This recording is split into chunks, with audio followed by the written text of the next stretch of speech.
This video is brought to you by Cool Green Clothing. You already know what it is. We done gone worldwide and we coming straight out of Baltimore. Go online right now at coolgreenclothing.com and I assure you, you'll find something on the website right now just for you. Oh yeah, and by the way, if you ain't cool and getting the green, you're in the way. And that's just basic. It's your girl, Mrs. Tony 2 times, and I'm back with another episode of the Baltimore Way. In this video, I'll be discussing the story of a man found gone in a Baltimore park and the shocking details behind what happened.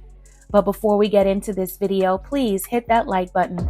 Also, make sure you subscribe if you haven't already and join the Tony 2 times family. Tap the notification bell so you don't miss any future uploads. And of course, feel free to share this video with everyone you know. Everything in this video is alleged. All right, let's get into it. In the vibrant streets of Southwest Baltimore, everyone knew a man whose energy could light up the dimmest room. Deshawn Johnson, affectionately known to his inner circle as Blue, was the kind of person you didn't just meet, you experienced him. Originally from Cambridge, Maryland, Deshawn brought a certain small-town loyalty to the charmed city.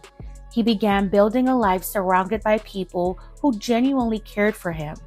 Deshawn was a man of many layers, a hard-working go-getter who loved anime, a person who would stand his ground no matter the odds, and a soul who expressed himself through song and dance. He brought positive energy everywhere he went. To his family, he was the life of the party, filled with a contagious joy. But perhaps his most cherished role was that as Uncle Deshawn. As a doting uncle and godfather, his nieces and nephews were his world. He was respectful, outgoing, and outspoken, a great soul who left an impression on every heart he touched. But behind the laughter and confidence, Deshawn was dealing with something far more complicated. While Deshawn was the light, his partner, 30-year-old Eric Jones Jr., occupied a quieter space in the narrative. Eric was Deshawn's boyfriend, and to the outside world, they were just another couple navigating life in the Carroll South Hilton neighborhood. They shared a home on the 2400 block of South Bernice Street with a roommate named Sam. To Sam, Eric seemed like a normal guy, someone he could trust, someone who belonged in their shared domestic circle. There were no obvious signs, at least on the surface, that anything was deeply wrong. Behind the closed doors of the Bernice Street home, the normalcy was fracturing. Over the course of 2025, the bond between Deshawn and Eric began a distressing downward spiral. Arguments weren't just verbal disagreements anymore. They had escalated into physical altercations. Deshawn, perhaps sensing a darkness that others couldn't see, reached out to his sister. In a chilling moment of clarity, he delivered a haunting warning that would later serve as a roadmap for investigators. He told her flatly if anything ever happened to him, Eric Jones was the one responsible. No one could have imagined how significant those words would become. Despite the growing issues, Deshawn continued living at the Bernice Street home with Eric and their roommate Sam. Sam often traveled to visit family and wasn't always present, which meant much of what happened inside the home went unseen. The timeline of the tragedy begins on January 2nd, 2026. On that night, a heated argument broke out between the couple. Deshawn stopped responding to texts and calls. His family grew desperate. The family contacted law enforcement. Deshawn's sister told officers she hadn't seen or heard from him in over 2 weeks. That silence was deeply out of character. Deshawn stayed in touch with his family, and disappearing without explanation wasn't something he would do. On January 19th, Baltimore police arrived at the home for a missing persons report. When officers arrived at the Burney Street residence and spoke with the roommate Sam, he explained that he had been out of town during the holidays and hadn't seen Deshawn since returning. He then spoke to Eric via FaceTime, who remained eerily calm. During the FaceTime call with officers, Eric spun a tale of a serious argument where Deshawn had simply stormed out of the house, never to be seen again. Sam later recalled red flags. Eric wasn't going to the store, he kept the lights off, and his appetite had vanished. But Sam, believing the story Eric told him, never suspected that he was sharing a kitchen and a living room with a man hiding a devastating secret. Eric was portraying a normal life, but something didn't sit right. Investigators were brought in after police began reviewing the circumstances surrounding Deshawn's disappearance. The timeline didn't add up, and the concern grew as detectives uncovered a disturbing lead. On January 20th, 2026, just after 8:26 a.m., investigators responded to the 2800 block of West Baltimore Street near the Gwen Falls Trail after reports of a body in the water. Police and firefighters recovered an adult male. That man was later identified as Deshawn Johnson. His body bore clear signs of trauma, and the eerily peaceful wooded area of Leakin Park suddenly became a grim crime scene. The discovery marked a devastating end to weeks of uncertainty for Deshawn's family and the beginning of answers that no one was prepared for.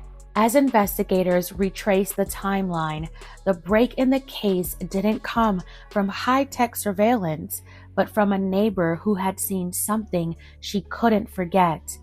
On that fateful night of January 2nd, she heard a man outside screaming, "Oh my God," repeatedly. Looking out her window, she saw a male stumbling from the house at 24 South Burney Street, clutching his chest before collapsing between two parked cars. She then watched as a second man, later identified as Eric, came out, looked at the fallen man, and retrieved a folding cart from the yard.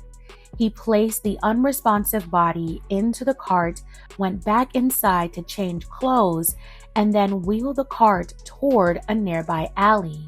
Most bone-chilling detail? The next morning, she saw Eric outside, methodically scrubbing the front steps and the sidewalk. Detectives obtained a search warrant for the Burney Street residence.